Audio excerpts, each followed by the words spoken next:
All right, recording now. So we jump now to exercise 6I. Let's jump right into the first one. Decide whether the following statements are true or false. These are talking about regression line, right? Now, what is the regression line? The regression line is the line that we draw when trying to create a line for a scatter plot, right? Something like this. Let's see if we have a drawing here. Doesn't seem like we have a drawing here. This one. This is a perfectly good drawing, all right? Take a look at this drawing over here. At the beginning, I'm sure we only had a bunch of points, right? A bunch of dots. This is a scatter plot, right?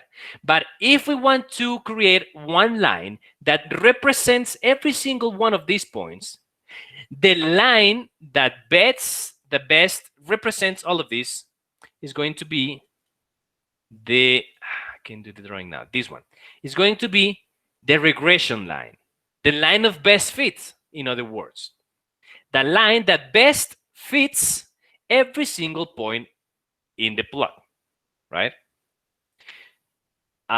If I wanted to put it in other words, I would say this line is the one that is closest to every single dot that we had in the scatter plot at the beginning. This is the same scatter plot, right?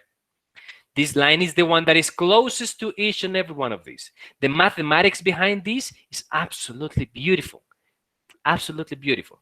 To be honest, is one of the most interesting parts of statistics. I don't really like statistics, to be honest, but this one, this makes a lot of calculus. Man, this is beautiful. The mathematics behind finding this function is just beautiful. But we can do it with a calculator, sorry. We can just do it with a calculator, right? Now, there is a strong relation behind this line and the value of R. There is a strong relation behind those, right? Also with some other values that we're going to see in the future, not right now. So let's go back to the first question, this one. When the gradient of the regression line is positive, so we're talking about the slope, the gradient of the line. If the regression line is positive, is the correlation strong? Yes or no? And I'll have to say this is a false. This is a false.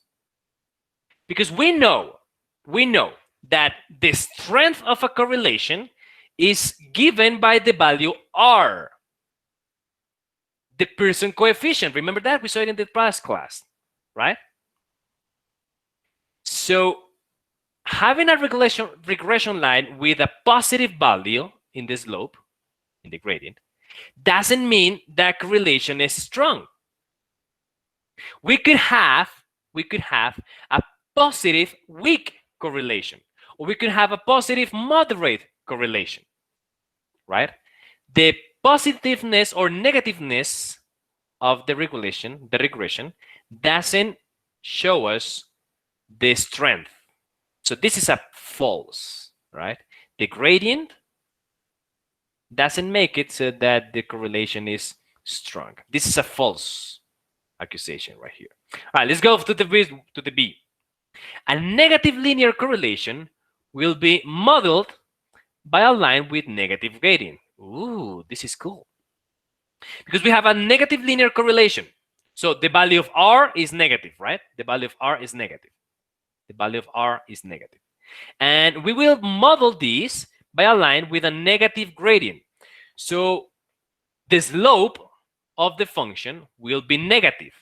And it makes sense because if the points are going down, if the points behave in a negative way, if we have points that are going down, then it makes sense that our line is also going down.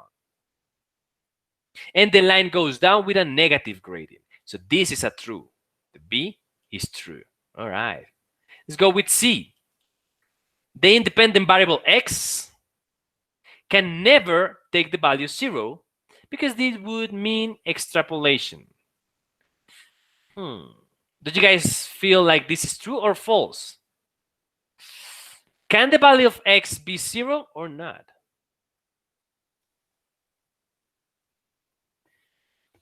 In this case, It really depends on the exercise. I would say sometimes the value of x can be 0. The value of x can be 0, right? Extrapolation means understanding the behavior of points, and then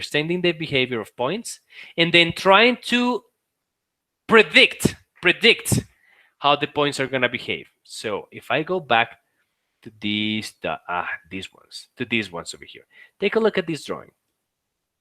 All right, we have we have information, right? Dots, information from 1 to 13.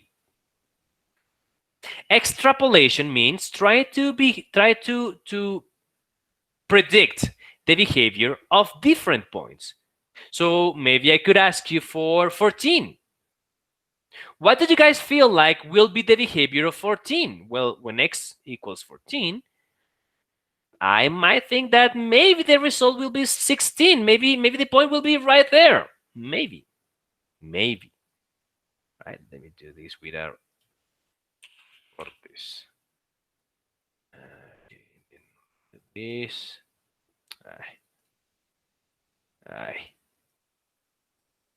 There. All right, better. Maybe you guys can see it better this way. All right, so if I am asking for 14, this value here, right, for 14, if I want to extrapolate, I will feel like maybe this will be the point of 14. Simply because of the behavior of the line, right? That is called extrapolation. Same with the value of 0. When x equals 0, then I might think that y is also equal 0. Right? We can do it with a lot of other points. For example, 7.5, this one here, 7.5, with this point over here. Can we use this? Can we extrapolate and find the value of y when x equals 7.5? I don't know. It could be something around here, maybe.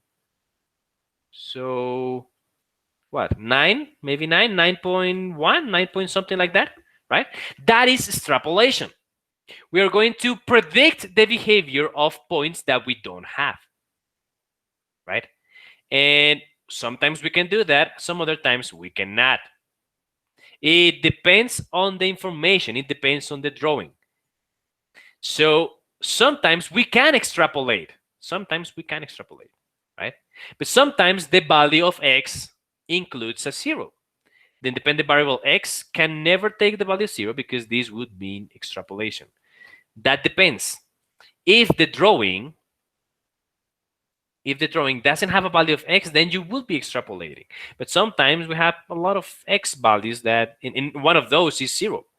So this could be, right? This is false. All right? Beautiful. All right, that was the first question. For the second one, you guys are going to give it a try yourself, all right? And let's see what are the other questions. Here. 5D and 5E. Ooh, these are going to be cool. Linear models, 5D and 5E. Page 225. All right, give me just 1 second. 130. Beautiful. 5D. All right, let's do just one example of this. If you guys want more, we can do more examples of this. All right, Majo, you were correct. The question was false. Beautiful, Majo. All right, the first one. State which of the following are linear functions. All right, which of these are linear functions? Now, we know that a function to be for a function to be linear, it has to have this form, mx plus b. We have to have that form. This is the function y. M is the slope, right? This one is the slope. This one is the y-intercept. The value of m is the slope. The value of b is the y-intercept. We saw this, I feel like, when we were back in the school. So which of these are functions that are linear? All right, so this one, let's think about the first one. Does this function represents this form? Could be. because we have a value of 3, which is a constant value. So this could be this could take the position of b, and we could make it plus 0x. So now we have the m, the slope. The slope of this function will be 0, and then the y-intercept 3. This is a linear function. A is a linear function. Let me do this stick a little bit better. There. A is a linear function. Let's go with b. How about b? Okay, b is a lot clearer, right? 5 is the y-intercept, and the m is -2. This is the m, right? So this is also a linear function. Let's go with c. Can c, the question c, be a linear function? And in this case, because of the x and the position where it is, simply because of the position of the x, we know this is not a linear function. This is not. Why? Because the x is dividing. The x is in a denominator. This, I think it's called a rational function. No, a rational function. This is a rational function, not a linear, right? The x is dividing. We need to have the x as a multiple of a value. And in this case, the x is in the denominator. So this doesn't work. What about d? Can d be a linear function or not? Well, we have a multiplication here. All we have to do first is do the distributive property, right? Once we have done the distributive property, we can see if this is or not a linear function. So this will be equal to sin x. This will be equal to 5x minus 10, right? And just because of the form of the function, look, we have a value of m. This is 5. 5 will be the value of m, and a value of b, the y-intercept. So we can see, from there, we can see this is a form of a line. This is a linear function. So d is also a linear function. Again, so which are functions, which are linears and which are not? This is linear, this is linear, D is also linear, C is not linear, right? Let's do another one of these. These are simple exercises, but let's try to do a one that is not so easy. This one, let's try to do question number 6. Let's try to do question number 6.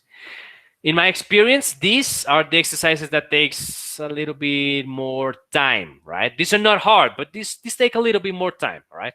Let's take a look at this.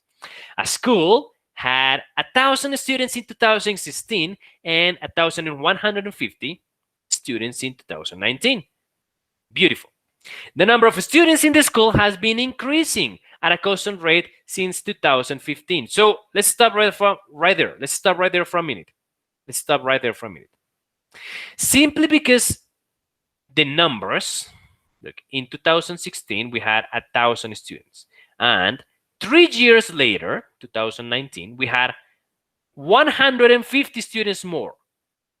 So we knew, just because of the numbers, we knew that we had an increase, right? The function shows an increase. That is cool. But what type of increase? Do we have a linear increase or an exponential increase? Or what type of increase? That question is answered right here, at a constant rate. Whenever we find constant rates of increase, that means the rates of increasing is the same. So we increase the same year after year. That means this is a function, a linear function. And the constant rate makes reference to the slope, the gradient. So from here, just from here, we know we have a linear function in our hands. All right, let's continue with this. Assuming that this continues to happen, we're gonna assume this behavior continues, right? So A, find a model for n of t, right? The number of students in the school t years after 2015. So n is going to be for the number of students, and T will be for the amount of years after 2015. All right. Beautiful. So let's do this exercise. I'm going to do it in the board. I feel like it is the easiest. I feel like it's the easiest to do this one in the board. All right, let me raise this and we'll do it in a second.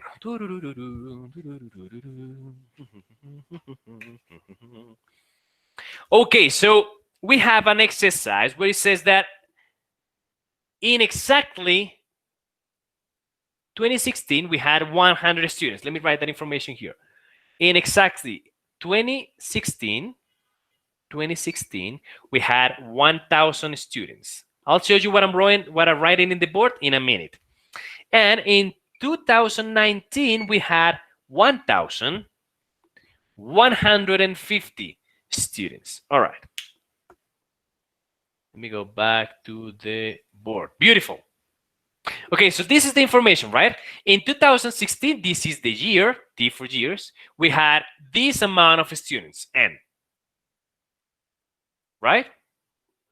And in 2019, we had this amount of students. Remember, these are the variables that the exercise is telling us to use. We use T for time, years, and N for amount of students, right? Now, the exercise says that we have a constant rate, constant rate of increase. That means we have a linear function here. If we were to do a line in here,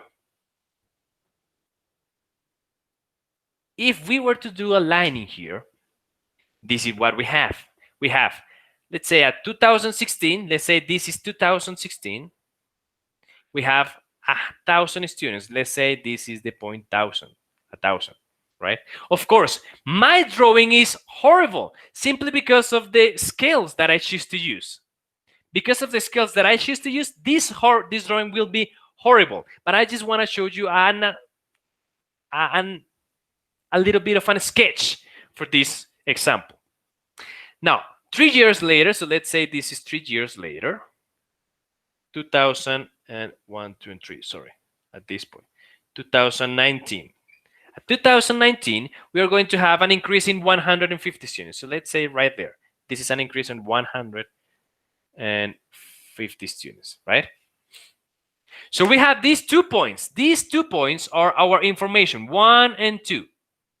These 2 points make reference to this and to this. The fact that we have a constant rate means that every single increase will be linear. So if we choose a point in the middle and a year between 2016 and 2019, we can find the exact amount of students because this is a constant rate. But the exercise says that this is happening from 2015. So we can extrapolate a little bit longer. And it is saying that it will continue to happen. So we can extrapolate also over there. Right? This is just a sketch on how the behavior of this example will be. Now, we are not going to use the graph. The graph is just to give us an example, to give us an approximation, rather. But we are not going to use the graph. We're going to use mathematics for this. Let me erase all of this. All right, we have 2 points, guys. We have 2 points. This is the value of x and this is the value of y. This is 1 point. We have a second point. With 2 points, we can find the equation of the line that contains those 2 points. And that is the question here. That is the question. If you go back, the first one says find the model n of t. That is, find the equation. Whenever we have the word model, we are looking for the equation. All right, so let's find the equation of this. The number of students at the school, T years after. All right, so T, take a look at this. I made a mistake. I made a mistake in the board. I don't know if you guys can notice or not. T is not the year. T is the amount of years after 2015. So t is not 2016 or 2019. No, t is the amount of years after 2015. So in this case, t equals 1 because 1 year have passed from 2015. And in this case, t equals 4 because 4 years have passed since 2016. Did you guys see my mistake or not? All right. Now that we have the points, now we can create the function. How? By using one of the formulas that we all know.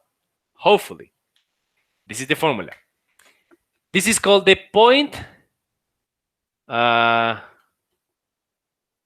intercept. Yes, the point slope. Point slope formula. And it goes like this. Y minus y1 is going to be the same as m, yes, m times x minus x1. Now, what are the y's, what are the x's, what are the m's? This is pretty simple. These two values, x1 and y1, these two are the values of just one point. x1 makes reference to the point, to the coordinate x, and y1 makes reference to the coordinate y.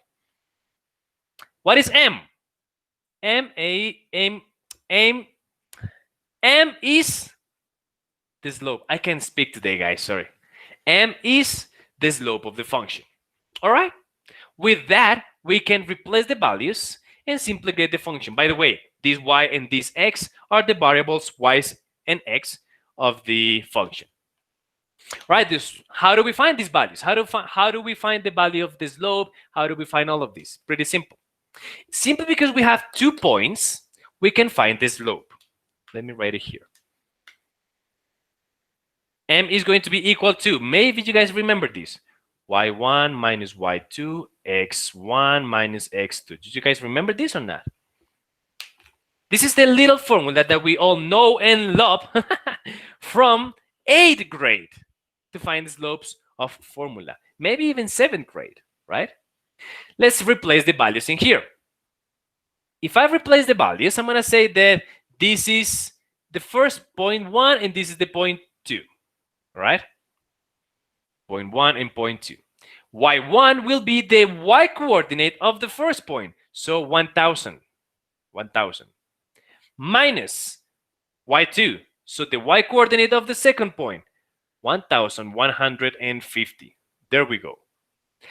Down in the denominator, I'm going to do the same but with x. So now x1 is the first point, the first coordinate of the first point, so 1. 1 minus x2, which is now 4. Again, the x coordinate of the second point. So x coordinate, there we go.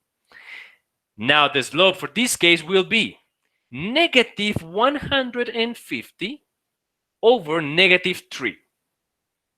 By simplifying, we are going to have that this is negative and negative. This will be positive, right? And 150 divided by 3 is exactly 50. Luz, Yes? pero la fórmula no es y2 menos y1. Yes. x2 menos x1. Yes, thank you, Majo. And as you can see, I have 1 minus 2 and 1 minus 2. Because I don't know if you remember this, but you can use both.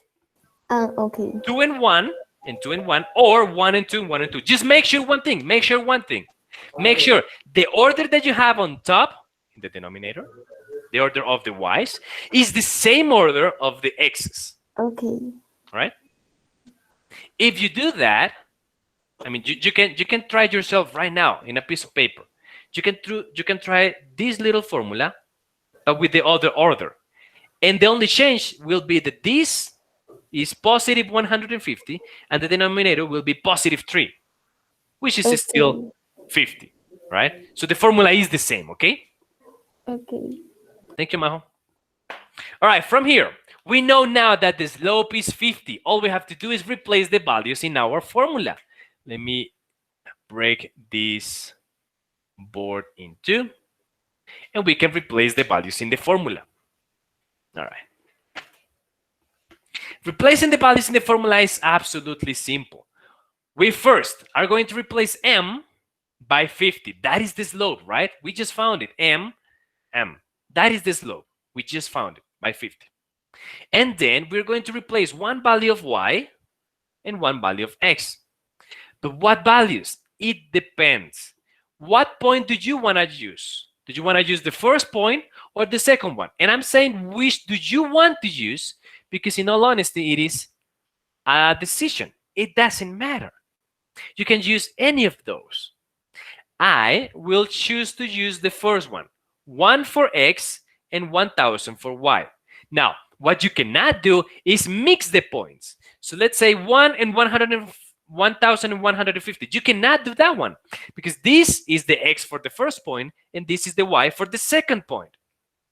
We cannot do that. Look, we are using the first point on both variables, right? All right. If I replace, we're going to have y minus the value of y1. I said it was going to be 1000, right? And this is equal to m, which we just found to be 50. All right. Times x minus the value of x1. And the value of x1 is 1. So 1 over there. Beautiful. All I have to do now is multiply, divide, factorize, all the calculations that I have to do. So y minus 1000 is going to be equal to, I'll do the distributive property here. This is 50x minus 50, correct? Distributive property.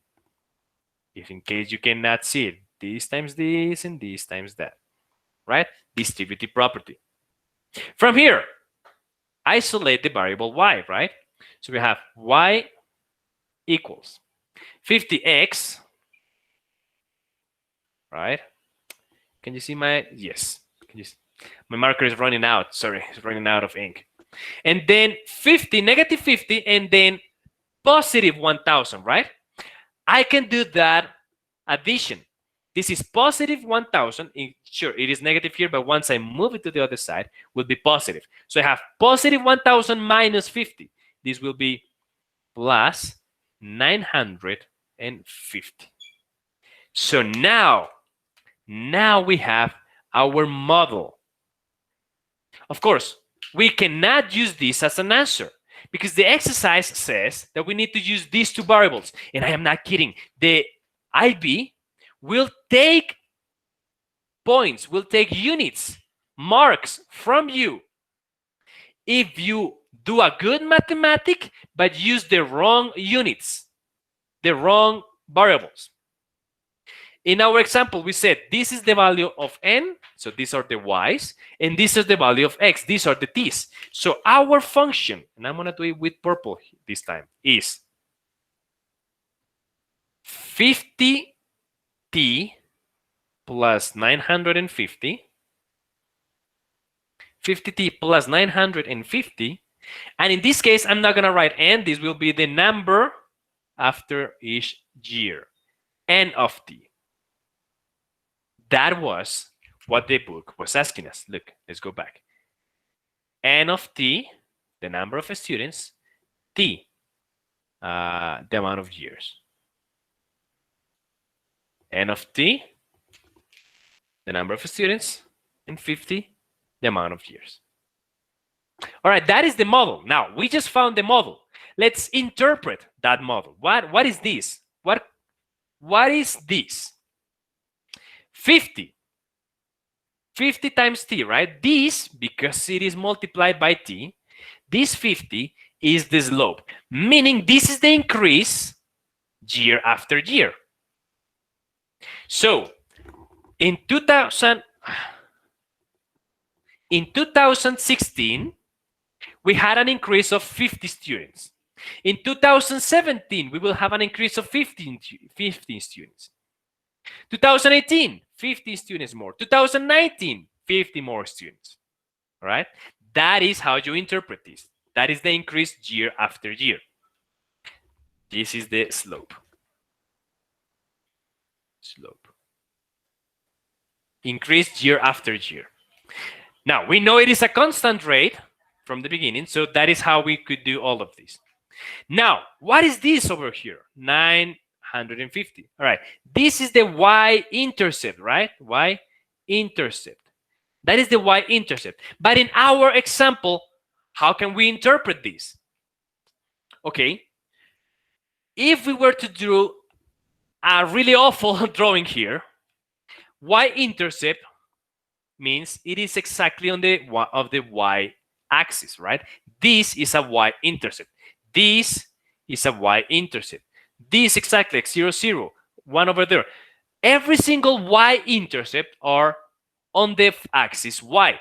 That is why they're called y-intercept, because that is the point where the function intercepts the axis y.